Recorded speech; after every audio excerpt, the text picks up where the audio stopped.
तो नमस्कार दोस्तों, जय श्री राम। कैसे हो आप सब लोग? उम्मीद है सब बढ़िया होंगे। मैं बहुत बढ़िया हूँ। तो आज का जो वीडियो होने वाला है, क्योंकि आपको पता है फर्स्ट ग्रेड की एग्ज़ाम जो है वो 23 और 24 जून को है ज्योग्राफी की।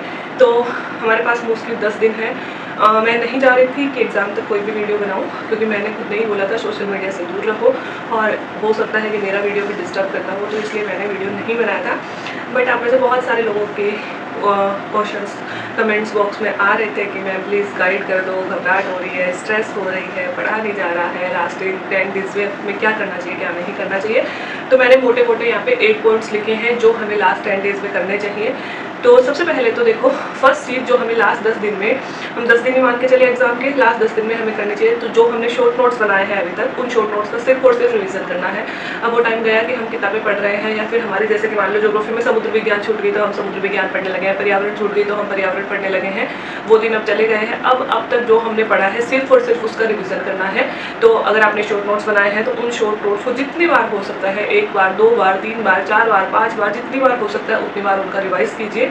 और बार बार, या फिर आपने जो भी इंपॉर्टेंट नोट्स बनाए हैं, या फिर जिस भी कोचिंग्स के नोट्स में से पढ़े हैं, या फिर जिन भी किताबों में से पढ़े हैं, उन किताबों का, उनमें से सिलेबस में से जो हमारे सबसे ज़्यादा पॉइंट्स की बुक्स हैं, जिनमें सबसे ज़्यादा क्वेश्चन आते हैं, सबसे ज़्यादा नंबरों का जो सिलेबस में मैटर है, उनको पढ़िए। जैसे कि हम ज्योग्राफी में बात करें तो हमारी जो भूआकृति विज्ञान है, जिसमें भौतिक भूगोल, समुद्र भूगोल, जलवायु भूगोल हो गई, इसके अलावा इंडियन ज्योग्राफी हो गई, इसके अलावा राजस्थान हो गई, कुछ जो हमारे मोटे मोटे पोर्शन है जिनमें से बहुत ज़्यादा क्वेश्चन आते हैं, उनको रिपीट कीजिए ताकि लास्ट टाइम तक जो हमने पढ़ा है वो हमें याद आ सके। दूसरा पॉइंट, करंट अफेयर्स अगर आपने अभी तक पढ़ लिए तो बहुत अच्छा है, क्योंकि मैंने हमेशा बोला है कि रोज़ आप आधा घंटा करंट अफेयर को दीजिए, लेकिन अगर नहीं पढ़ा तो भी पैनिक लेने की कोई ज़रूरत नहीं है। अभी आपके पास 10 दिन है। मूमल आती है जो राजस्थान का करंट अफेयर, और इंडियन करंट अफेयर के लिए मैं दिशा या फिर क्रोनोलॉजी, जो भी आप रेफर करते हो, जो भी आपके पास अवेलेबल है, मेरे कहने पे अभी कुछ ना खरीदे, जो आपके पास अवेलेबल है वो आप पढ़ सकते हो। तो जो करंट अफेयर के लिए आप, अब मान लो कि 10 दिन बचे हैं हमारे पास और अभी तक आपने छुआ भी नहीं है, अगर आप पढ़ रहे हो तो क्रोनोलॉजी और मूमल या फिर दिशा और मूमल का डेली आप रिवीजन कीजिए। और अगर आपने अब तक नहीं भी पढ़ा तो भी मूमल में 100 पेज आते हैं मैक्सिमम, कभी कभी 122-25 पेज आते हैं। तो अगर आप डेली का 1 घंटा भी मूमल को दोगे ना, तो 1 घंटे में आप कम से कम 50 पेज पढ़ लोगे मूमल के। क्यों? क्योंकि इस टाइम जब एग्जाम सर पे होते हैं ना, तो दिमाग बहुत फास्ट काम करता है। तो आप प्लीज़ अब इस वक्त मूमल पढ़ने लग जाइए। क्योंकि राजस्थान करंट अफेयर में बहुत सारे क्वेश्चन आते हैं, और अगर हम ये पोर्शन छोड़ के गए एग्जाम में तो मुझे लगता है बहुत बड़ी गलती होगी। क्योंकि पहले हम भी ऐसे, मतलब मैं खुद ऐसे करती थी कि लास्ट टाइम पे पढ़ेंगे यार करंट अफेयर, एग्जाम के 15 दिन पहले पढ़ेंगे, और वो 15 दिन पहले सिलेबस इतना बच जाता था कि ना करंट अफेयर पढ़ने के लिए टाइम ही नहीं मिलता था। तो फिर लास्ट एग्जाम में ये होता था कि बहुत सारी चीज़ें करंट अफेयर में से आ रही है, और बहुत ईजी चीज़ जो होती थी वो हम नहीं कर पाते थे। इसलिए मैं ये कहूँगी प्लीज़ करंट अफेयर स्किप मत करना, ये मेरी पर्सनल राय है, बाकी आप लोगों को जो सही लगे वो कीजिए। तीसरा, मॉडल पेपर या ओल्ड पेपर या फिर टेस्ट पेपर जो भी आप दे रहे हैं वो आप सोल्व करते रहिए। मैंने पहले भी आपको बोला है कि भाई कितनी भी आप पढ़ाई कर लो, जब तक आप मॉडल पेपर सॉल्व नहीं करोगे, आप ओल्ड पेपर सॉल्व नहीं करोगे, आपको पेपर देने की टेक्निक नहीं आएगी। तो सबसे पहले तो आप पेपर, मेरे को लगता है कि आपने सॉल्व किए होंगे, और अगर अब तक नहीं किए हैं तो प्लीज़ जो भी आपके पास ओल्ड पेपर या टेस्ट पेपर अवेलेबल हैं उनको, 10 दिन है, डेली का एक भी करोगे तो एग्जाम तक 10 पेपर सॉल्व कर लोगे, दोनों पेपर्स के, फर्स्ट के और सेकंड के दोनों के। तो वो आप सॉल्व करने लग जाइए। क्योंकि एक तो देखो आरपीएससी के पुराने क्वेश्चन बहुत सारे रिपीट होते हैं, मैंने हमेशा कहा है। सबसे पहले पेपर सॉल्व कैसे करोगे? पेपर लिया और कॉपी ली, और कॉपी में 1 से 150 तक सारे क्वेश्चंस के, जैसे फर्स्ट का ए है, सेकंड का सी है, थर्ड का डी है, ऐसे आंसर लगाए। फिर पेपर में जाके, आंसर बुक में जाके उसको चेक किया, सही गलत जो भी लगाया सही, फिर वापस पेपर पे जाइए, सही को सही उत्तर याद कीजिए, और गलत का देखिए कि मैंने ये किया था बट इसका ये है। नेगेटिव मार्किंग भी चेक कर लीजिए आपकी कितनी हो रही है ना। तो 10 दिन तक जब आप ये सब करोगे, इससे 2 फायदे होंगे। फर्स्ट, तो आपको पुराने क्वेश्चन जो है आरपीएससी बहुत रिपीट करते हो। ज्योग्राफी में तो नेट क्या, मतलब क्या बाहर आएगा यार, नेट का हर 6 महीने से एग्जाम लगता है, डीपेस्ट से डीपेस्ट क्वेश्चन देते ही है, तो उनसे बाहर क्या आएगा, है ना। तो मैं तो हमेशा कहती हूँ ज्योग्राफी के लिए तो आप नेट के पेपर सॉल्व कर सकते हो, और फर्स्ट पेपर के लिए तो राजस्थान की कितनी सारी, मतलब बहुत सारी एग्जाम्स होती हैं अपने सिलेबस के अकॉर्डिंग, तो वो आप सॉल्व कर सकते हो।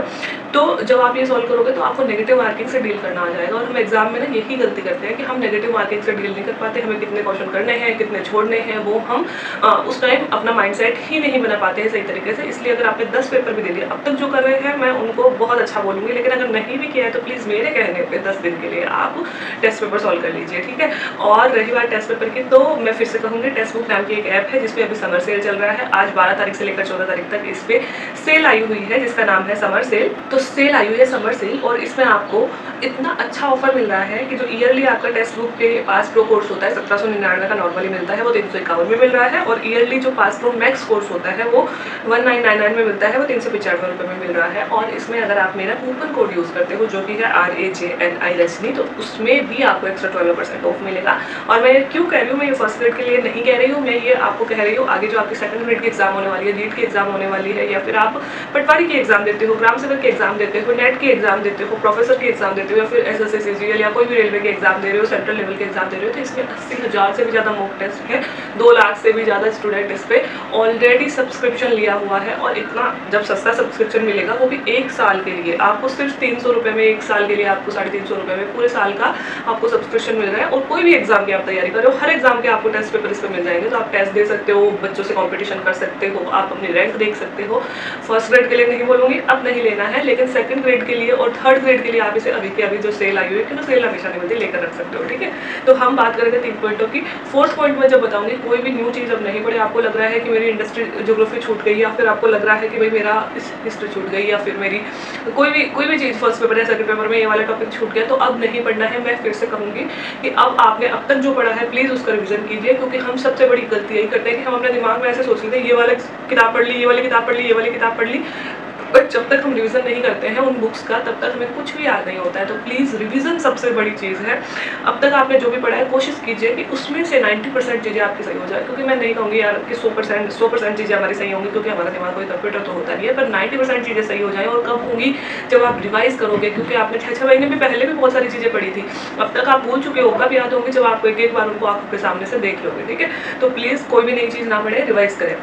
फिफ्थ चीज़, अपने 6 घंटे की नींद ज़रूर लें। बहुत सारे बच्चे इतनी ज़्यादा पैनिक हो जाते हैं, घबरा जाते हैं कि एग्जाम में उनको नींद आना बंद हो जाता है, सोना बंद कर देते हैं, सोचते हैं कि लास्ट 10 दिन में पता नहीं हम क्या ही पढ़ लेंगे और ये पढ़ के फर्स्ट ग्रेड बन जाएंगे। तो इससे आप अपने स्वास्थ्य से ही खिलवाड़ कर रहे हो। अगर आपकी 6 घंटे की नींद पूरी नहीं है तो इसका मतलब आप स्वस्थ, मतलब दिमाग ही स्वस्थ नहीं होगा। हम प्रेशर, ऑटोमेटिक प्रेशर फील करेंगे, स्ट्रेस फील करेंगे।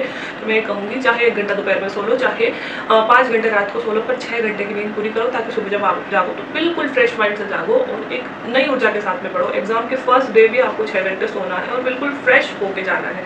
जैसा कि मेरे को अभी देख सकते हो, मैं सुबह जल्दी उठ के वीडियो बना रही हूँ। क्यों बना रही हूँ? क्योंकि पूरे दिन में टाइम ही नहीं मिलता, घर में बहुत सारे लोग रहते हैं, तो जगह नहीं मिलती मुझे वीडियो बनाने के लिए, आंखों से पता चल ही रहा होगा। फिर लास्ट पॉइंट जो मैं बताऊंगी, 5वां पॉइंट, वो है अपने स्वास्थ्य का ध्यान रखें। बहुत ज़्यादा गर्मी पड़ रही है और बाहर बहुत बुरा मौसम है, धूप में कम से कम निकले।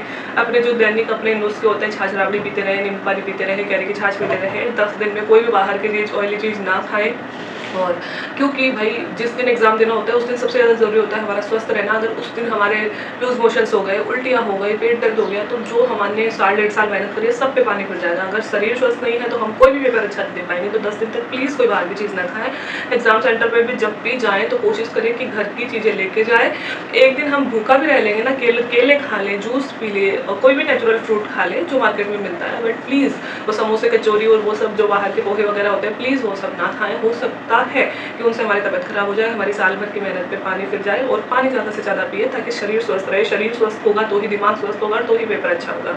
और एक घबराहट, 7वां पॉइंट जो बताऊँ, आप सब मैम बहुत स्ट्रेस हो रहा है, बहुत घबराहट हो रही है, होना है ये मतलब कंपल्सरी है। अगर हम एक सीरियस स्टूडेंट हैं, अगर हम तैयारी कर रहे हैं तो ये सब होगा ही। लेकिन यार देखो, 10 दिन है, या तो हम घबरा लेंगे, चिंता कर लेंगे, पढ़ाई छोड़ देंगे, और या फिर हम इन 10 दिन को भयानक यूटिलाइज कर लेंगे। तो जब भी आपको स्ट्रेस फील हो रहा है, निराशा फील हो रही है, तो जो जिससे आपको मोटिवेशन मिलता है, चाहे कोई अच्छा गाना सुन ले 5 मिनट घूम के, चाहे किसी का लेक्चर सुन ले, जैसे कि संदीप माहेश्वरी सर हो गए। मुझे नहीं पता आप वो कितना ट्रेंड करते हैं, क्योंकि अब तो मैं नहीं सुनती हूँ, लेकिन मैं मेरे पढ़ाई के दिनों में बहुत सुनती थी।